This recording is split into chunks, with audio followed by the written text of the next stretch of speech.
Hey all, I wanted to share with you some treatments I did for my 11-year-old cat who recently has been showing signs of renal failure.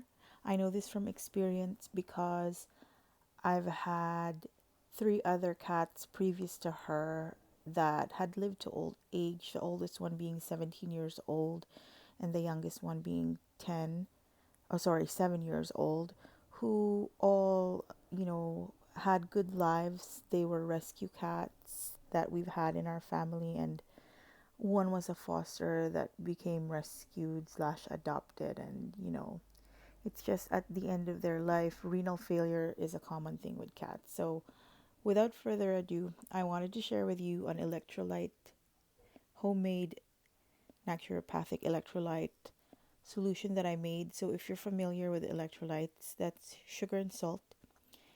And there's something called Pedialyte for kids when they're very dehydrated or missing nutrients. So anyway, I went online and found this recipe for an electrolyte solution for cats and kittens. And the information was taken from Catherine Walker's Homeopathic First Aid for Animals.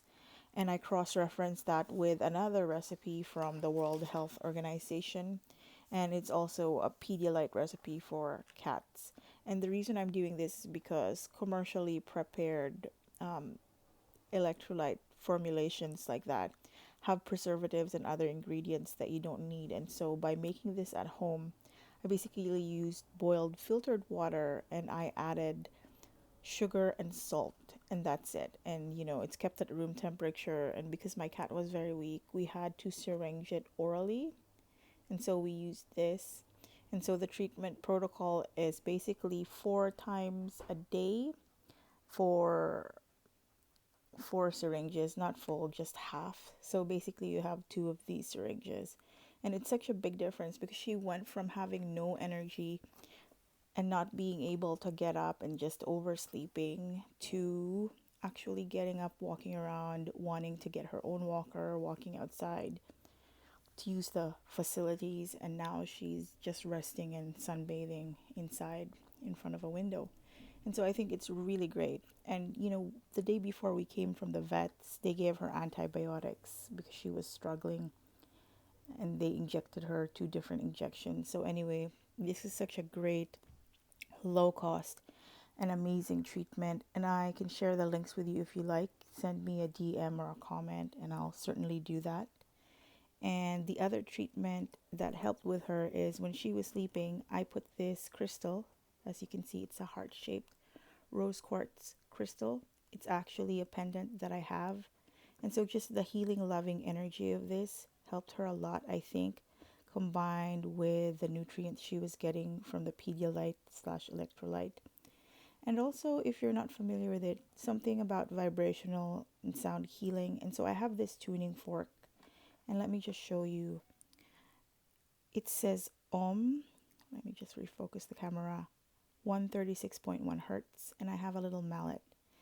And I've shown this in my previous videos where I've treated my bearded dragon, the baby one, and his older brother, who a year and a half ago was 11 years old and was also at the end of his life. And so I've actually successfully used this tuning fork because the Om is the vibration of the earth, healing energy sound. It really helped the cat, and I gave her a chakra balancing. And so that, I think these three, the tuning fork, the rose quartz crystal, and the homemade Pedialyte, are helping her recover. And I think all of these just come back to, sending her healing energy and good intentions and love and care. And, I verbally expressed that we love her and we care for her and we want her to feel good and be safe. And so, as she's being treated, I'm glad that these methods are all working. I'm very grateful. Thanks so much for watching this video. If you have any comments that you'd like to share, or this experience about a older age cat, your care and treatment for them, please share that in the comments. I love to hear from you. Thanks so much. And with this video, I'm sharing another video of the cat. See you soon.